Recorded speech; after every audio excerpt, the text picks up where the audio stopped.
Meu nome é César Xavier, eu sou jornalista do Portal Vermelho. Estou aqui entrevistando Mônica Valente. Queria agradecer a disponibilidade para participar dessa entrevista, Mônica. Boa noite, César. Muito obrigada pela oportunidade de participar dessa entrevista no Portal Vermelho, um dos mais importantes portais da esquerda brasileira. A Mônica ela é secretária executiva do Foro de São Paulo, dirigente do Partido dos Trabalhadores, né? E ela recentemente foi anunciado na imprensa nacional que vai haver uma reunião do Foro de São Paulo em junho no Brasil, especificamente em Brasília, né? O Foro de São Paulo andou fazendo reuniões remotas nesse último período devido à pandemia, mas retorna presencialmente justamente no Brasil. Eu queria saber, Mônica, a princípio, por que essa opção pelo país, dentre 10, né, que são governados por partidos progressistas? Olha, César, eu acho que primeiro é a celebração da vitória do presidente Lula nas eleições de 2022, porque todos os países, os povos latino-americanos e os partidos políticos que compõem o Foro de São Paulo, todo mundo torceu muito por essa vitória do presidente Lula, portanto, pela derrota da extrema-direita no Brasil, que não se organiza só aqui no Brasil, mas em todo o mundo, a gente poderia dizer. Então, com a vitória do presidente Lula, todos os partidos membros e muitos movimentos sociais e os setores que compõem nossos partidos, os jovens, as mulheres, os indígenas, os afrodescendentes, todos têm muita vontade de vir ao Brasil governado pelo presidente Lula.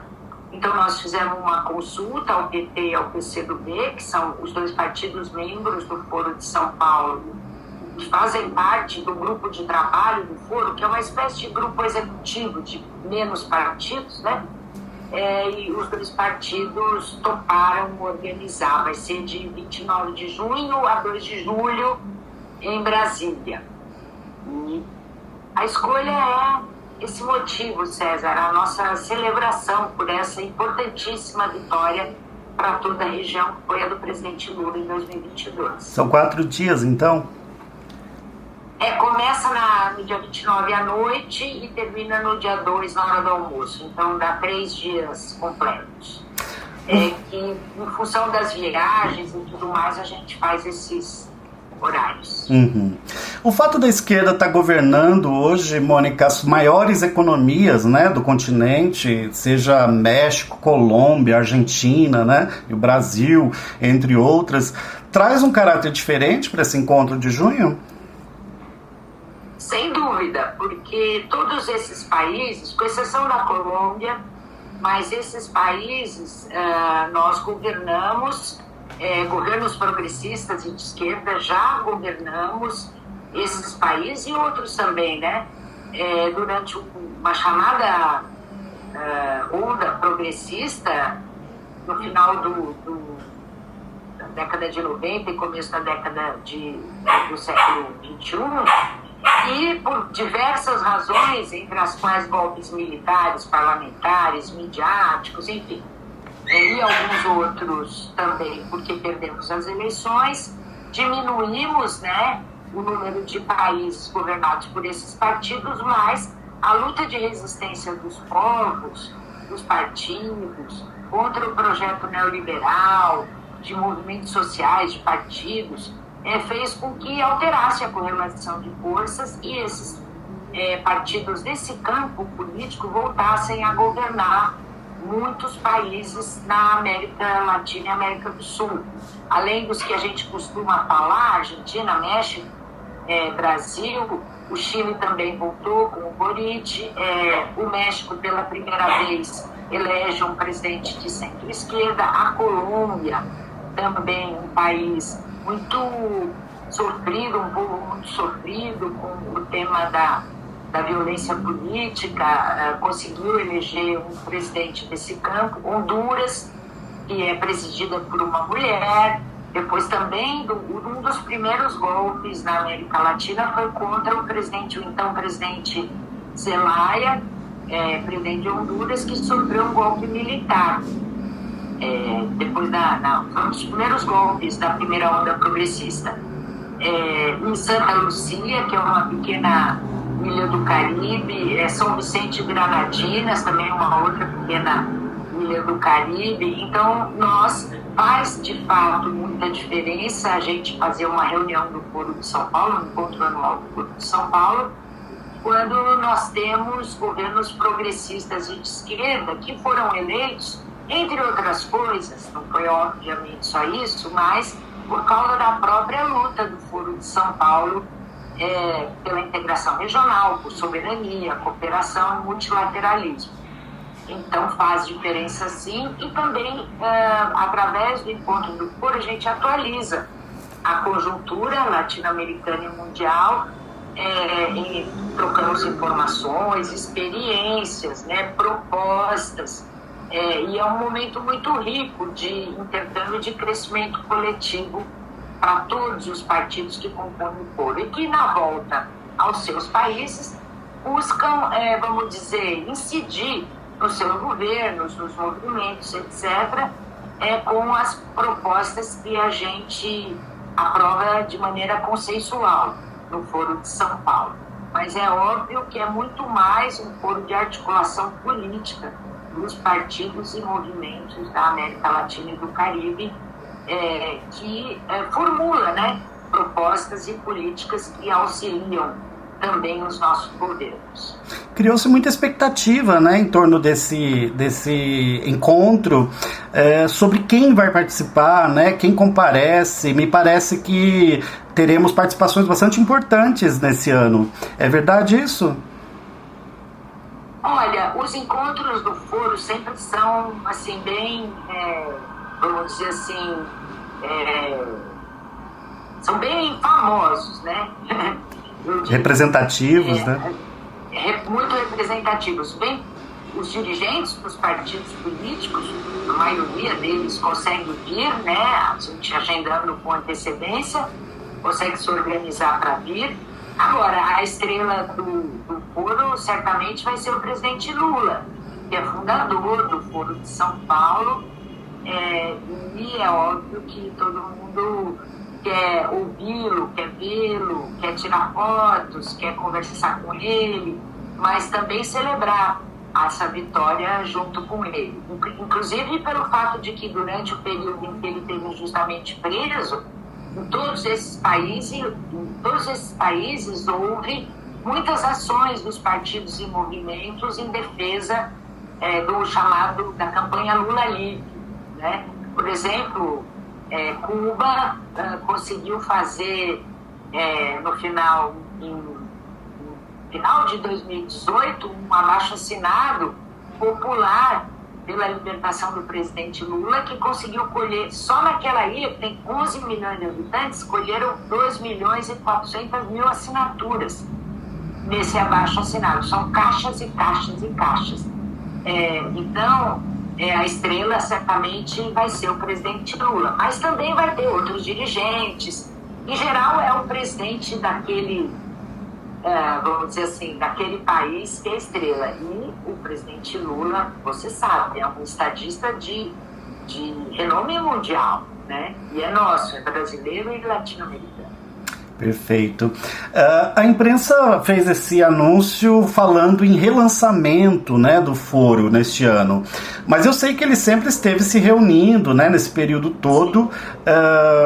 Você concorda que é um relançamento em alguma medida? E até que ponto, o golpismo, contra os governos de esquerda, que vem desde 2016 até antes, afetaram a organização do Foro?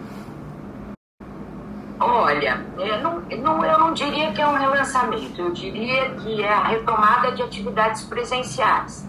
Nós, no final de 2022, e também durante o ano, tivemos algumas atividades presenciais, mas menores, Então, por exemplo, o acompanhamento eleitoral na Colômbia, nós estivemos lá, a reunião do grupo de trabalho em Caracas no final do ano passado, em novembro, logo depois do segundo turno brasileiro, alguns seminários no México também, mas eu diria que com o encontro, eu diria não, é isso, né? É uma retomada do encontro anual, que é anual e que desde 2019 a gente não fez, de maneira presencial. Que a gente fez muita atividade virtual durante os anos da pandemia, muitas mesmo. Mas, inclusive, foi um aprendizado dos partidos políticos todo esse processo de reuniões virtuais, o que foi muito importante. Mas, de maneira presencial, você tem um intercâmbio muito mais profícuo entre os militantes e direções dos partidos e movimentos. O que eu vejo é que a importância do Foro de São Paulo neste ano, de retomar o encontro anual, em primeiro lugar, é o fato de fazer no Brasil. O segundo fato é que você sabe que o Foro de São Paulo é objeto de muita fake news, de muitas notícias falsas por parte da extrema-direita. Então, fazer um encontro aqui, onde a gente pode transmitir, onde muitos movimentos e jornalistas e órgãos de imprensa podem acompanhar e ver como é que funciona, porque o foro não é secreto, nem nunca foi. Né? Nunca foi. Também é uma maneira da gente combater essas fake news, né? E, na verdade, são coisas inventadas pelas redes e pelos organismos de extrema-direita no Brasil, no mundo e na América Latina, para combater as nossas ideias, né? E como as ideias do Foro de São Paulo, que não são só do Foro de São Paulo, eu diria, são de muita gente, é por isso que essas ideias são fortes. Elas são fortes, né? Tanto é que elas são abraçadas, né, por muitos partidos e movimentos. Então, isso também tem essa importância. E aqui no Brasil, durante a eleição de 2022, essa rede de extrema-direita de fake news, ela foi muito intensa, né, com muito financiamento, inclusive da parte do governo anterior. Então, fazer aqui também é uma maneira de dar publicidade ao que de fato é o fórum de verdade, e não baseado nessas fake news malucas aí que dizem sobre nós. Eu ia inclusive fazer uma pergunta a esse respeito, mas eu me sinto já contemplado pelo seu comentário, né? Porque a própria Folha de São Paulo, né, quando anunciou, fez, né, entrou nesse clima conspiratório, né? E o foro é frequentemente utilizado pela extrema-direita, né, o liberalismo conservador, para fazer guerra ideológica, né? O bolsonarismo...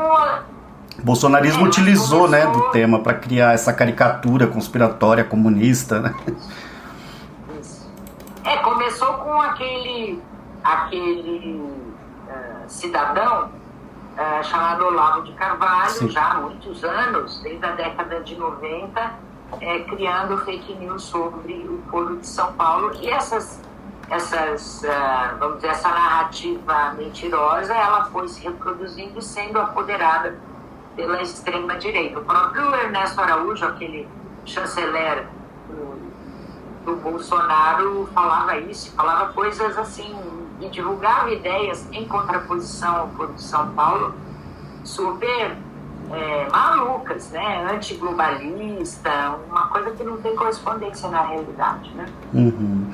A última reunião foi em Bogotá, do grupo de trabalho, para discutir, né, inclusive um texto, né, que vai ser discutido no próximo encontro, então, né?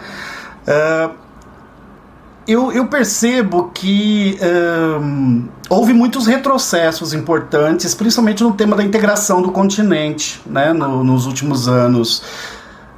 E esse texto, ele inclusive fala sobre isso, né?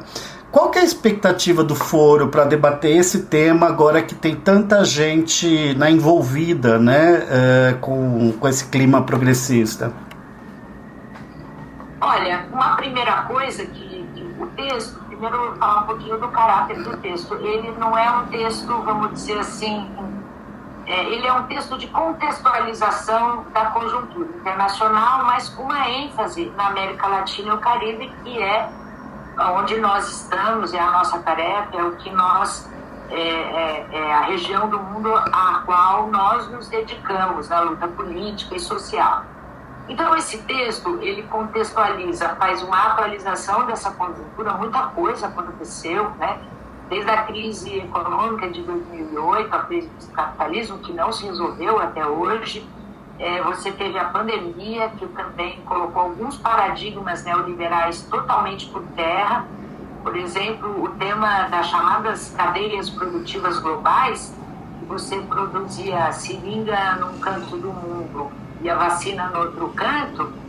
De repente o mundo se viu sem seringa, sem vacina, sem insumos para produzir vacina, né? Essas cadeias produtivas globais foram todas rompidas, e era um paradigma neoliberal, né? Importante, que que dizia que o mundo não seria mais regulado pelos estados, estados-nação, mas sim pelo mercado, por essas cadeias produtivas globais, financiadas pelos grandes fundos internacionais e grandes bancos. A pandemia colocou isso tudo por terra.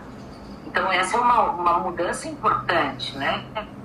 De lá para cá. Outra mudança importante são os efeitos da guerra que ocorre no território ucraniano, né? Além de ser uma guerra que, de certa maneira, atualiza um cenário de disputa de hegemonia no mundo, também tem repercussão econômica e social nos nossos países. O tema da segurança alimentar, dos fertilizantes, da energia, impactos importantes. O tema da energia tem impactos muito importantes na Europa. E a nossa região, ela é, primeiro, uma região que tem condições de garantir soberania alimentar para todo o nosso povo e para muito mais gente ainda. Segundo, a nossa região também ela é riquíssima em recursos energéticos renováveis. Tem petróleo, tem gás e tem carvão, mas nós temos uma infinidade de alternativas de energias renováveis, seja hidrelétrica, seja eólica, seja energia solar. Então, esses temas tão colocados pelo novo cenário internacional, eles fazem parte da nossa análise desse documento. E a gente sabe também, e esse documento aponta isso, que frente a esse mundo tão complexo e tão difícil, né? Você tem inflação em vários países do mundo, muitos países da América Latina com dívidas impagáveis ao FMI, como é o caso da Argentina, por uma herança maldita deixada pelo presidente que antecedeu o Alberto Fernandes, o Macri. Você tem toda uma reformulação do comércio, tem um acordo Mercosul-União Europeia. Então, a gente aponta as diretrizes que são nossos eixos de trabalho e as nossas propostas no campo da integração regional. Então, pode ser feita integração energética, pode ser feita integração produtiva, em termos da segurança alimentar, integração produtiva também para reindustrializar a nossa região, que nós merecemos isso, nós não queremos ser eternamente exportadores de commodities, né, de minérios e de soja, aliás, muito procurados pelo mundo, né? O lítio na Bolívia é um mineral com o qual se faz bateria, então todo mundo está de olho na Bolívia, chamado Triângulo do Lítio.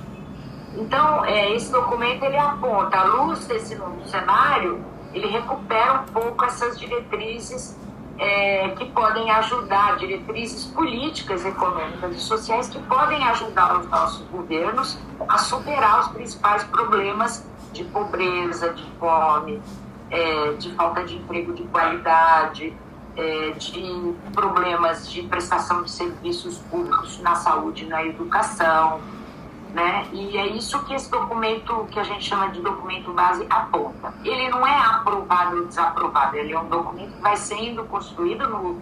Na reunião de Bogotá, a gente fez uma primeira grande discussão sobre isso.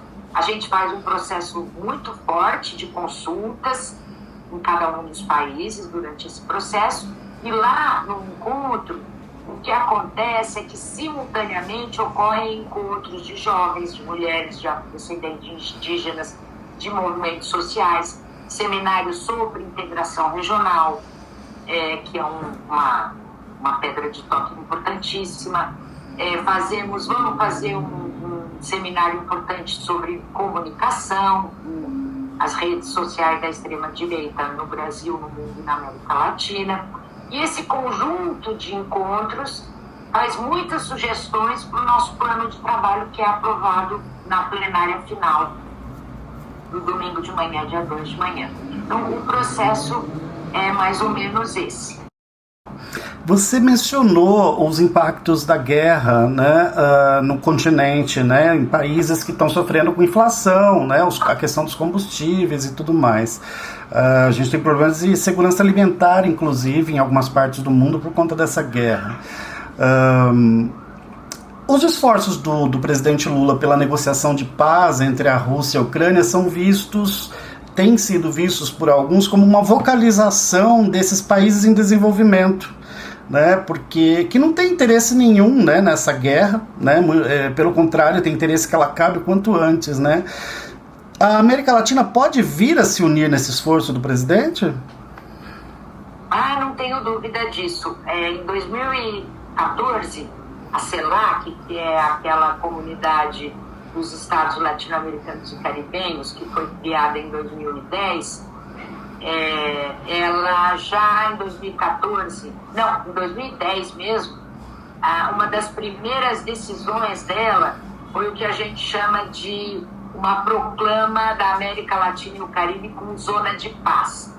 E é verdade, se você olhar para o mundo, a América Latina é uma zona livre de guerras, livre de disputas violentas, né? É lógico que isso não é uma coisa dada, é uma coisa que tem que cuidar. Eu não sei se, eu acho que quem está nos ouvindo lembra, uns anos atrás, quando o Trump governava os Estados Unidos, ele ameaçou invadir militarmente a Venezuela, né? E isso criou, assim, um mal-estar danado em todos os governos, inclusive os governos com perfil mais de direita ou de centro-direita, porque ninguém quer uma guerra no seu território, né? Para além da perda das vidas humanas, você destrói equipamento, infraestrutura, é um caos para o país, né? Então, essa vocação da paz é da América Latina e do Caribe. E eu acho que essa proposta do presidente Lula, ela é muito significativa para criar um ambiente que propicie o diálogo e a negociação. Porque se você olhar as declarações dos diferentes chefes de Estado no mundo, e no mundo desenvolvido especialmente, são declarações sempre pró-guerra, de alguma maneira.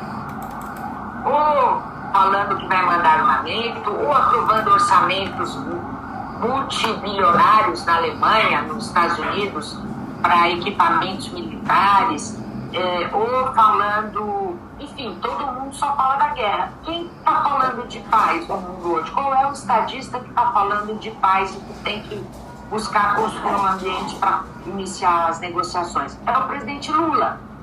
E para nós é importante, porque muitos dos nossos países importamos várias coisas.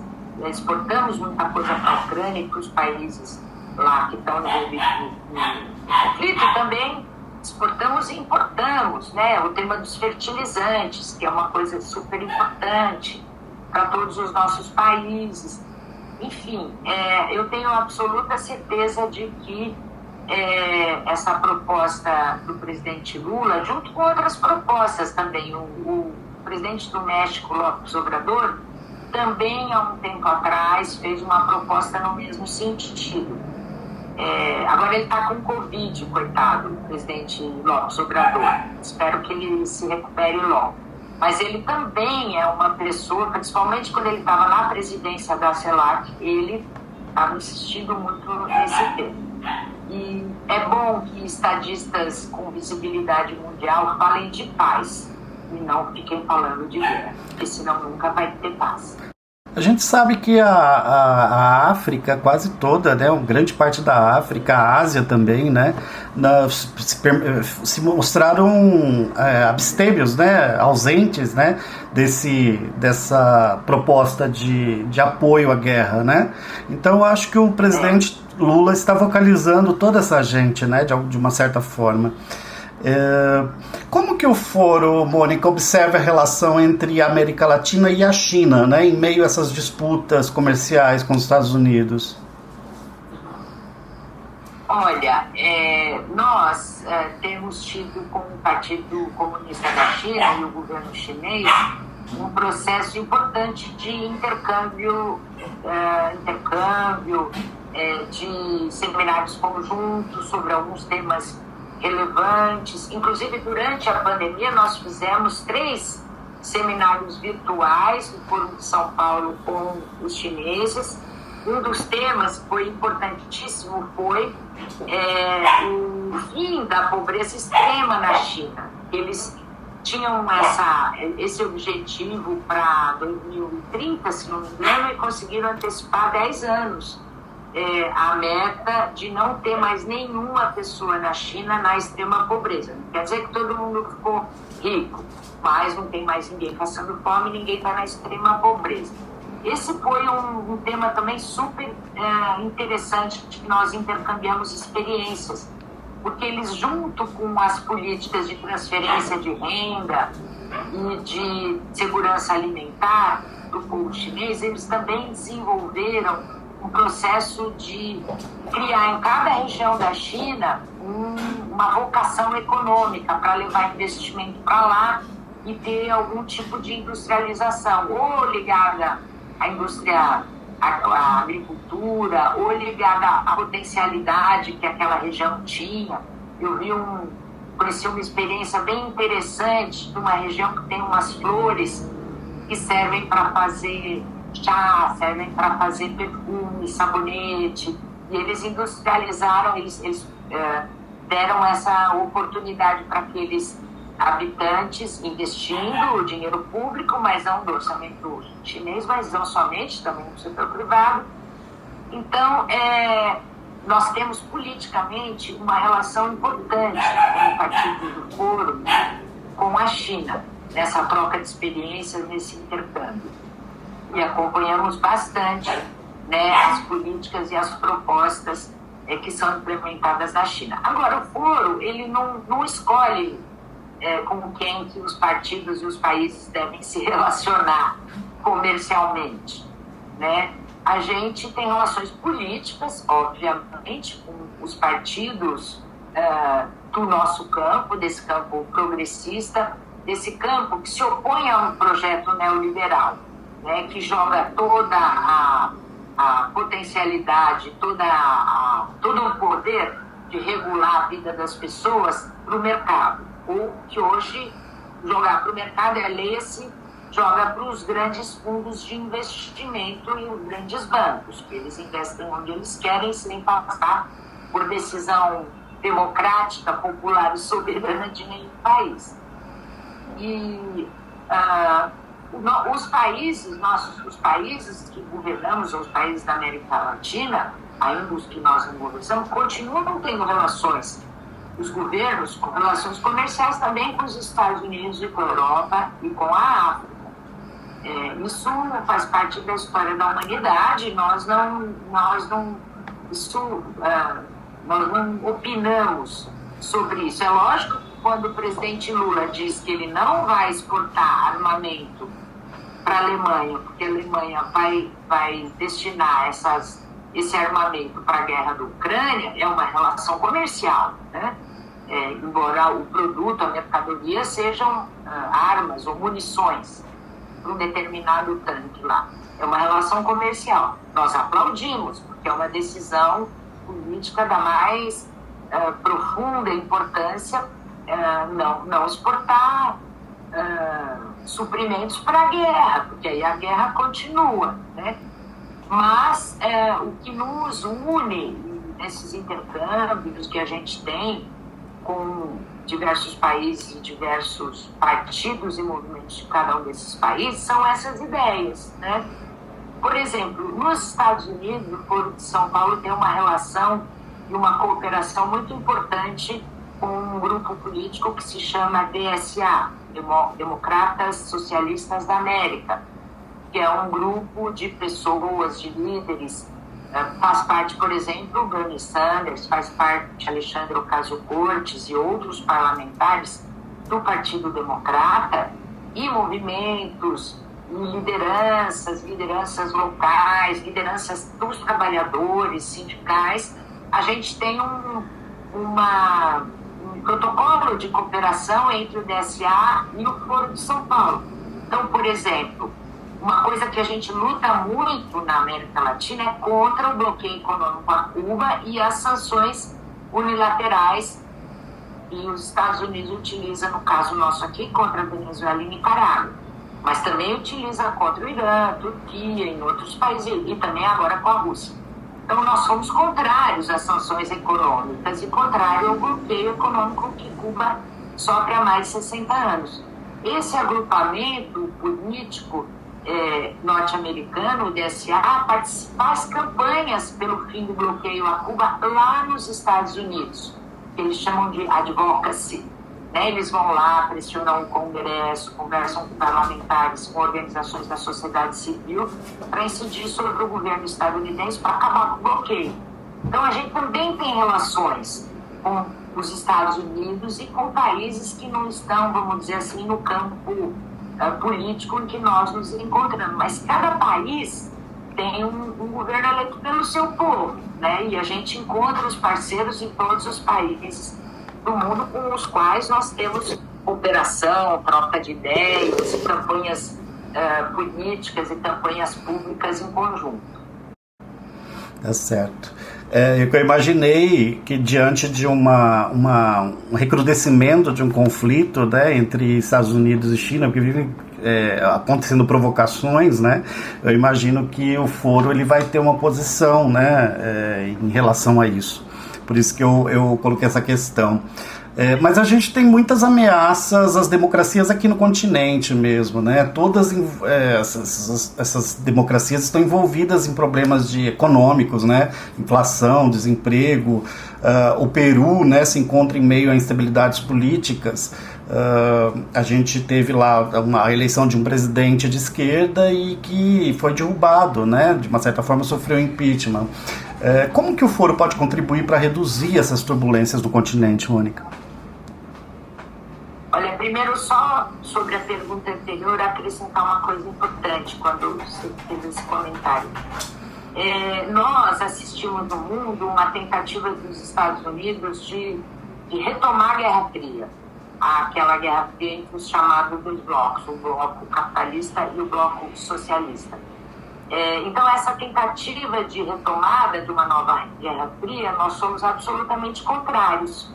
Nós somos a favor do multilateralismo, que permite aos países se relacionar, aos governos, aos países, aos povos, se relacionarem de forma multilateral, sem esse crivo ideológico. Então, o governo estadunidense ele tenta estabelecer uma divisão no mundo entre as chamadas democracias e os chamados regimes autoritários, quando não é verdade. A Arábia Saudita não é um regime nada democrático, é parceirão deles, né? Uhum.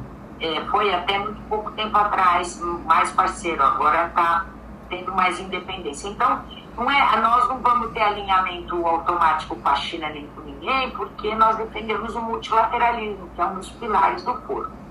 Agora, voltando aqui à nossa querida América Latina, olha, a gente tem muito cuidado ao pensar ou a trabalhar nos outros países. Eu quero dizer com isso que a gente não tem uma postura de interferência nos assuntos internos dos partidos políticos do foro daquele país. Mas quando esses partidos políticos nos pedem ajuda para fazer uma mediação ou mesmo para contribuir com uma discussão eleitoral, como é que vocês fizeram, como é que vocês construíram unidade, né? Vou te dar um exemplo. Havia na eleição peruana a candidatura do Pedro Castilho, que era do partido membro do foro, Peru Livre, mas havia uma outra candidatura da coalizão Novo Peru, da Verônica Mendonça, que também é de um partido membro do foro. Então, obviamente, resguardadas as preferências partidárias de cada um dos nossos partidos, o foro não se posicionou no primeiro turno, mas no no segundo turno, eles nos pediram para ajudar a construir uma unidade entre eles para poder derrotar Keiko Fujimori. Então a gente fez várias reuniões, ouvimos uma parte, ouvimos a outra, ajudamos a construir um programa unitário, mas por solicitação deles. Não que a gente, como foro, vai lá e diz, faz isso, faz aquilo, porque não é nosso papel e a gente respeita muito a autodeterminação de cada povo. Mas, por exemplo, hoje, no caso específico do Peru, nós colocamos no nosso plano de trabalho a ser aprovado no encontro do foro uma missão de direitos humanos no Peru.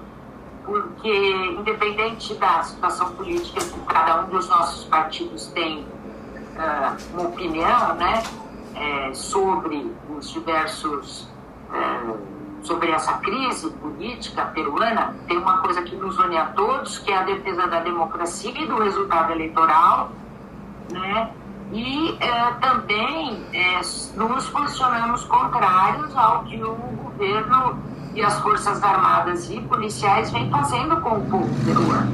Já tem muitas pessoas mortas e um ambiente de terror, que as pessoas, os movimentos, têm medo de sair às ruas.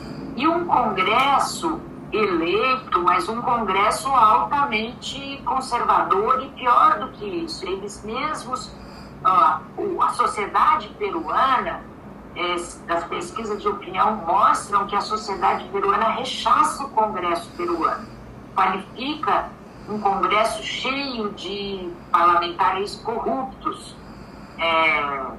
E então nós queremos fazer uma missão de direitos humanos, porque não é possível criminalizar os movimentos sociais que vão à rua protestar contra o que eles acham que tem que protestar, porque é assim que é a democracia, dentro das regras da Constituição peruana. Então, missões de solidariedade a gente faz muitas, fizemos várias missões de solidariedade depois do acordo de paz na Colômbia, de acompanhamento do acordo de paz, depois tinha uma guerra, uma guerra, né, de mais de 50 anos. Então a gente ajuda nesse sentido. E foi os próprios partidos peruanos, membros do Foro de São Paulo, que nos pediram para organizar essa missão de direitos humanos para o segundo semestre no Peru. Perfeito, perfeitamente. Eu pensei em encerrar aqui, Mônica, perguntando sobre a questão ambiental, né, em particular a Amazônia, que envolve alguns países, né, da América do Sul. Que é um esforço do presidente Lula, né, promover essa integração desses países para fazer a proteção à Amazônia e o desenvolvimento sustentável da Amazônia, né? Como que esse debate comparece no foro? Aí eu pensei em encerrar, mas você, enfim, completa como você preferir. Tá bom. Ótima pergunta, César. Esse é um dos eixos principais que nós debatemos nesse documento base e que nós vamos colocar em consideração as propostas em cima desse documento base para esse tema. Primeiro, tem um desejo dos partidos políticos do foro, os que governam e os que não governam também, de que a gente possa ter a nossa região reindustrializada. Mas a reindustrialização ela não pode ser da maneira como aconteceu nos últimos 200 anos, né? Ela tem que prever uma transição ambiental, seja do ponto de vista energético, e nós temos uma potencialidade imensa na América Latina para isso, seja também do ponto de vista do agregação de valor de ciência e tecnologia para reduzir os impactos ambientais e tudo mais. Então, esse é um eixo de trabalho muito importante, é uma diretriz. Inclusive, no segundo semestre, deve acontecer a retomada de uma reunião de um órgão multilateral chamado OTCA, que é a Organização do Tratado de Cooperação Amazônica, que reúne os países da América Latina, da América do Sul, que tem a Amazônia no seu território. O presidente Lula, ele lá quando ele foi na COP 25 no Egito, ele mencionou que ele ia consultar os presidentes dos países, desses países que fazem parte da OTCA, para retomar a cumbre de países da OTCA, deve estar previsto para agosto em Belém. E uma das coisas que provavelmente a gente vai aprovar é, durante essa cumbre, a gente fazer uma reunião simultânea, né, do foro com movimentos sociais, etc., como nós fizemos em janeiro com a CELAC Social lá na Argentina. Teve a reunião dos presidentes da CELAC, da cumbre, da cúpula, né, dos presidentes da CELAC em janeiro em Buenos Aires, e a gente fez uma reunião da CELAC Social. Fizemos um documento, entregamos para os presidentes, para o Alberto Fernandes que está saindo e para o Ralph Gonzalez, que está assumindo agora.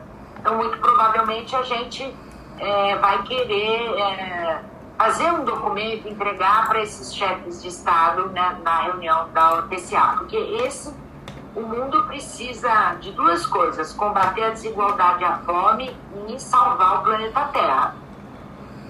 Então, essas coisas são desafios que a humanidade enfrenta, e aqui a nossa região, América Latina e Caribe, como eu falei, é uma região que pode ser o celeiro do mundo, é uma região com recursos energéticos renováveis de muita importância, e tanto a gente pode exercer e fazer projetos de desenvolvimento aqui nesse sentido, como também a gente pode contribuir para que o mundo aprenda, né, também, e nos respeite com essas experiências.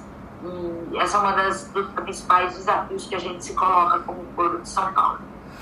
Perfeito. Quero te agradecer, César, pela oportunidade de uma entrevista tão longa, falar de tantos assuntos do Foro.